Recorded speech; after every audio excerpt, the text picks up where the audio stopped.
She described the hearing venue, the Osu Castle, as intimidating and unsuitable, adding that her family was denied entry. She calls on the Supreme Court to halt what she sees as a politically motivated attempt to remove her and a threat to judicial independence. You heard that, Latif Idris. Now, the Attorney General's response came shortly after the affidavit was filed. And Joy News editor Elton Brobe joins us with the details. So, what is the AG saying to the Chief Justice? Well, Hannah, the AG says in-camera hearing, which is one of the demands by the suspended Chief Justice before the court, is a constitutional command geared at safeguarding not only the CJ, but the entire judiciary. It therefore cannot be waived. This is the position of the AG to the Supreme Court. Also, the AG says there is no basis in law for the two Supreme Court judges to be restrained from participating in the petition probe. Now, specifically on Justice Samuel Adibu-Asiedu, the AG said he did not participate in the injunction hearing and can therefore not be precluded.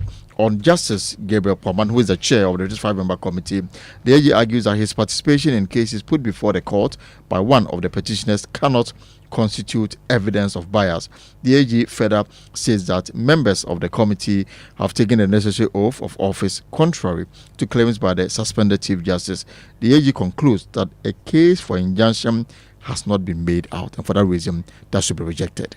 Thank you very much, Elton Brobe. There, we are trying to work the phone lines and speak to our legal affairs correspondent, Latif Idris. When we do have him, we'll bring him on the line. But let's move on. And this afternoon, the Parliament of Ghana is expected to be back in session after nearly 2 months on recess. The House went on break at the end of March after a busy meeting, which included swearing in of a new president and approving 56 ministerial nominees of President John Mahama. Well, with the MPs back on the floor for the next 2 months, it has a busy agenda to accomplish. Correspondent Kwekwa Asante looks ahead. Parliament's first meeting was nothing short of a political roller coaster. From the chaotic scenes at the appointment committee sittings to the bombshell accusation on the floor, which branded late former President Jerry John Rawlings a murderer, the House seized headlines for the right and wrong reasons. Yet in the midst of all that turbulence, Parliament managed to confirm all 56 ministerial nominees presented to the House by President John Dramani Mahama. And as the second meeting prepares to kick off,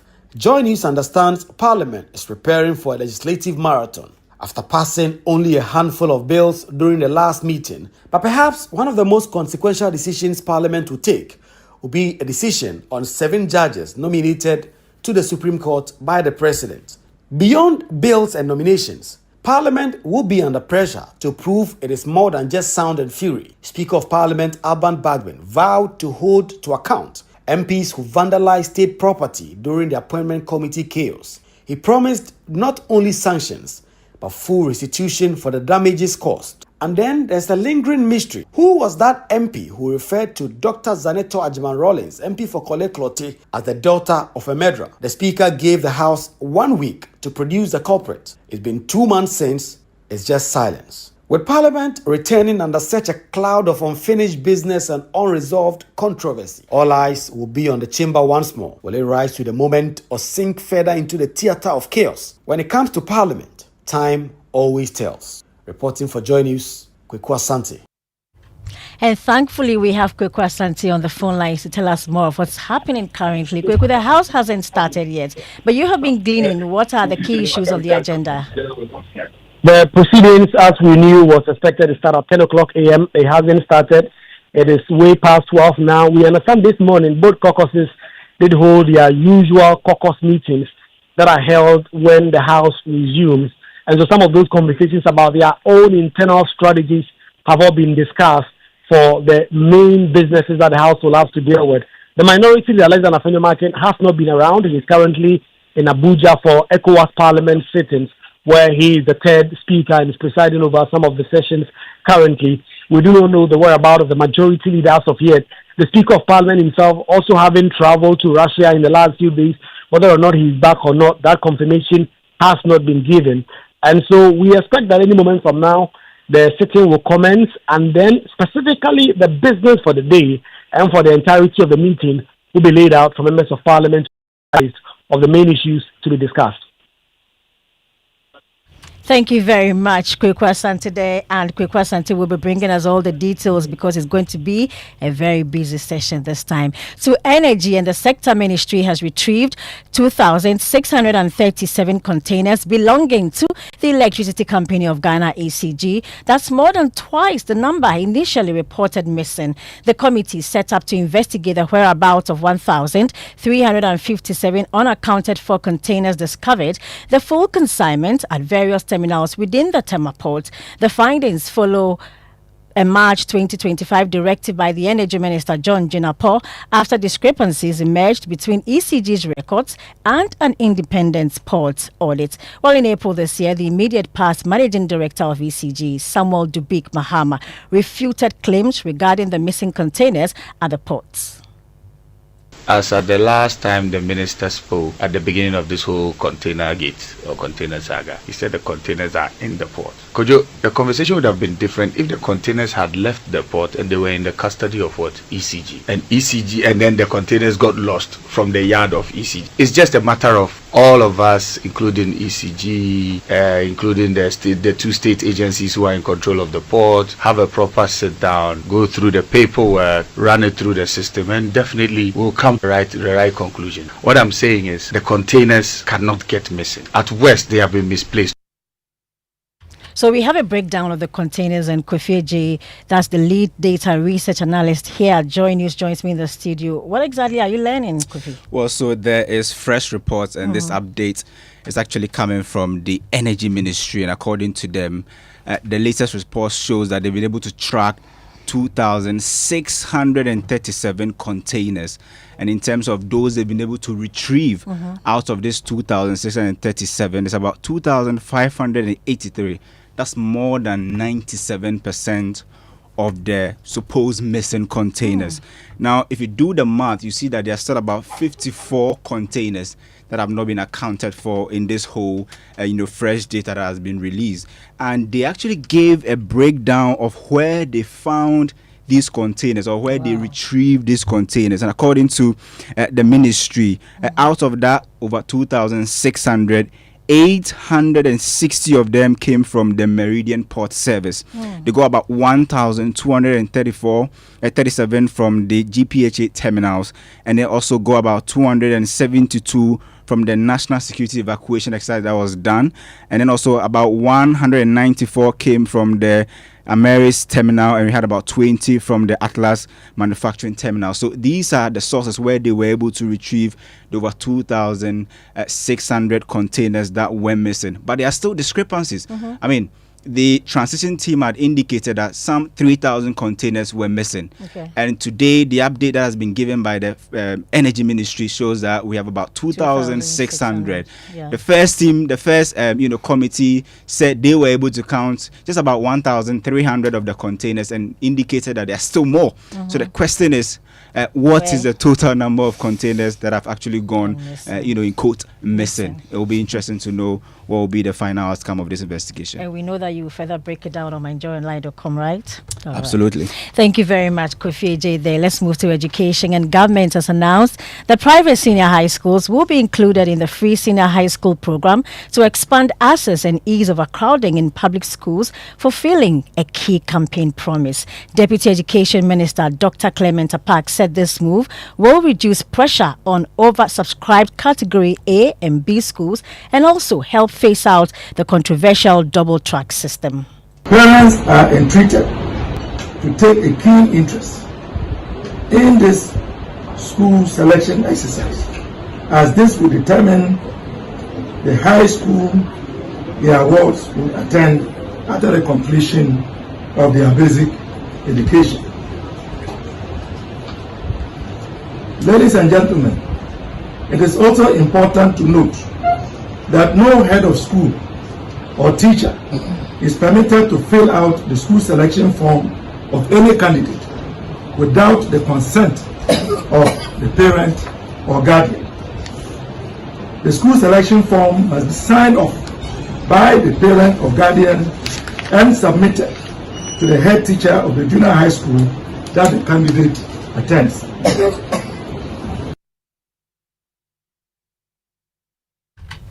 Well, he also directed that head teachers and teachers must not fill out selection forms of BEC candidates without parental consent. To parents and guardians, we expect you to keep a copy of the school selection form.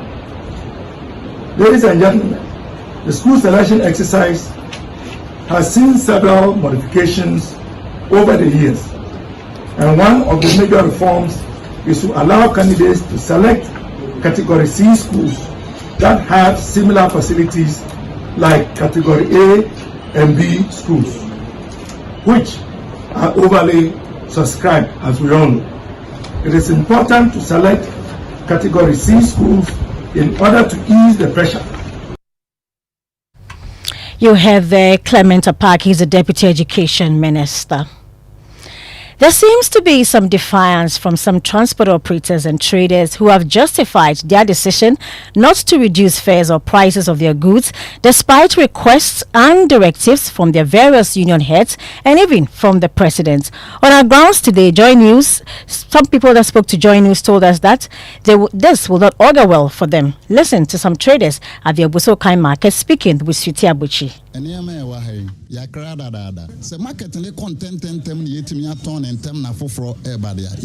He's saying that, first of all, things aren't moving as fast as they used to. And so they have a lot of stock, old stock, which they bought with the old exchange rate. And so that's a big reason why they can't just reduce the cost of items here at Obusokai.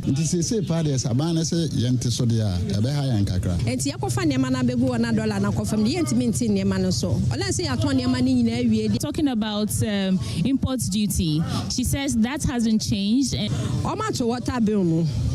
I love say atum. So when say no so almost $1 ne so a ye bi say water bill ne lad bill so almost so na say aso ye ho be ha ye ne aso ate ye niema so na. We went to the port last time. We still have things there to clear, which has been paid already.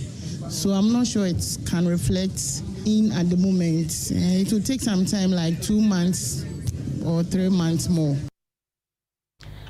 Well, not everyone has defied this directive. This trader tells us why he has chosen to reduce his prices. Though you got your money before this reduction of the dollar by yatite price and so, Mr. Obaha is what in 2013-14, former Reno, Nametono, 1,000 Ghana. As I'm talking to you now, 800.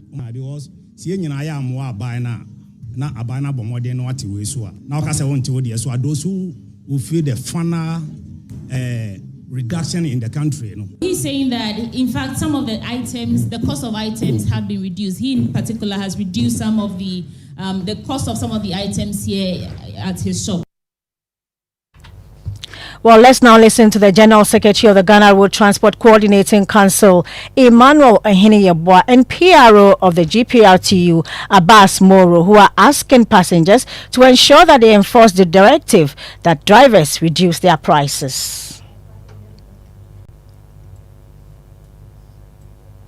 Unfortunately, with the story we are hearing, that is suggests that we have even up to about 50% compliance. I think the city authority also have a role to play so that everybody will take the measures AMA is taking to ensure compliance. I keep saying any recalcitrant driver who refuse to comply, the passengers whom he has cheated, to hand him over to the police. Well, here's Anaya Ojima with an update on the situation in the Ashanti regional capital, Kumasi.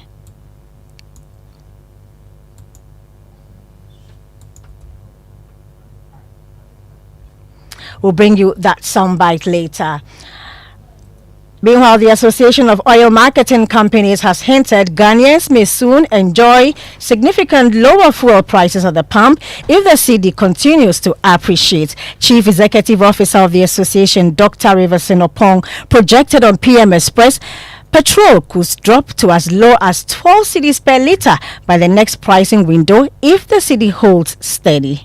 As far as the cedi is also a very big factor in the forex calculation because you're converting the landing prices from USD to cedi. We also have that affecting the pump price. As a matter of fact, we've seen about an average of 6 to 10% decrease coming from the 15th to the 13th. And believe me, in the next window, we are even foreseeing going to 12 by Thursday. 12 cedis. So you're expecting that petrol will be selling at 12? Yeah, I mean, if the city continues to react as it does. We go back to the Ashanti Regional Capital, Kumasi, where Nanaya Ojima brings us an update on the situation there.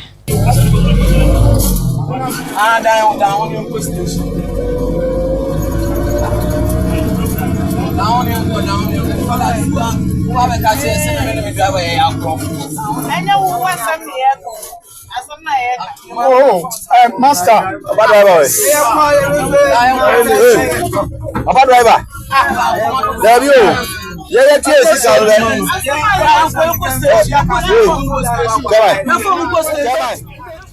We had some interactions there in the Ashanti Regional Capital, Kumasi. Now we take a break here. When we come back, we head to Lantingpa in the Northeast Gonja district, where teachers roam the village each morning, pleading with parents to allow their children go to school. They will come 2, 3. The others will remain in town. You have to go and talk to them and they will come. God willing, they will listen to us. I do go house to house, they know me. Then we will tell them the need for them to come to school. And also, foreigners married to Ghanaians argue the country's dual citizenship law is discriminatory and outdated and are calling for constitutional recognition.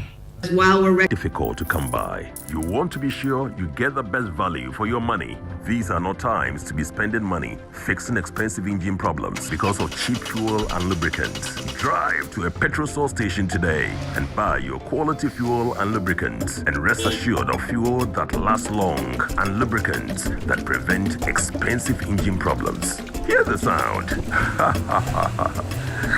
Petrosol, clean fuel in full quantity. When I wake up in the morning, I brush my teeth with Kale Charcoal toothpaste. This gives me confidence all day. Anytime you meet Amma, don't be surprised I smile showing my beautiful white teeth because I don't have cavity thanks to Kale Charcoal toothpaste for its natural charcoal properties. In fact, we are like twins. I can't go without my Kale Charcoal toothpaste. That be why I dey use Kale Charcoal toothpaste morning and night when I dey go bed safe. It dey make my teeth white when it dey comot every scent from my mouth inside. My confidence level they go up, so I dey show my 32 teeth all. Introducing the Kale Charcoal toothpaste, formulated with activated bamboo charcoal powder, ensures whiter teeth and removes bad breath. The strong natural property of the activated bamboo charcoal removes bacteria, absorbs surface stains on our teeth caused by coffee, wines, and tobacco. Welcome, Kale Charcoal toothpaste. Kale Charcoal toothpaste, Sankofa Yenchi. Kale, happy smile. This advert is FDA approved.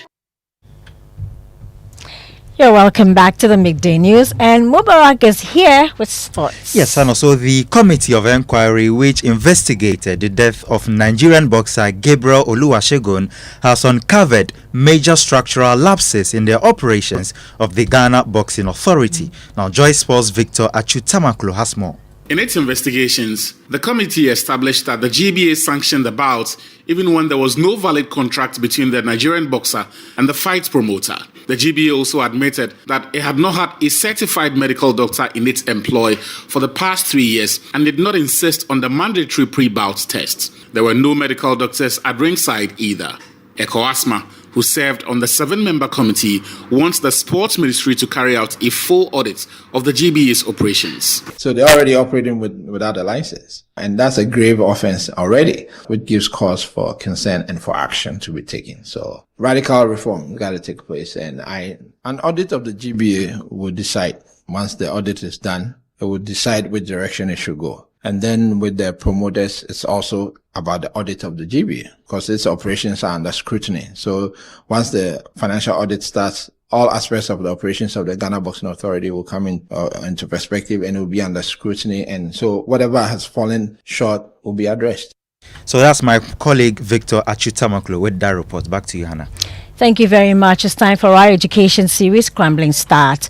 At Lantingpa Basic School in the Northeast Gonja district, dropout rates have turned teachers into door-to-door campaigners, moving through the community daily and urging parents to send their children to school. Emmanuel Jivenu has more in this report. It's 10 a.m. at Lantingpa a farming community in the northeast Gonja district of the Savannah region. Inside the junior high school, the silence is deafening. The classrooms are nearly empty.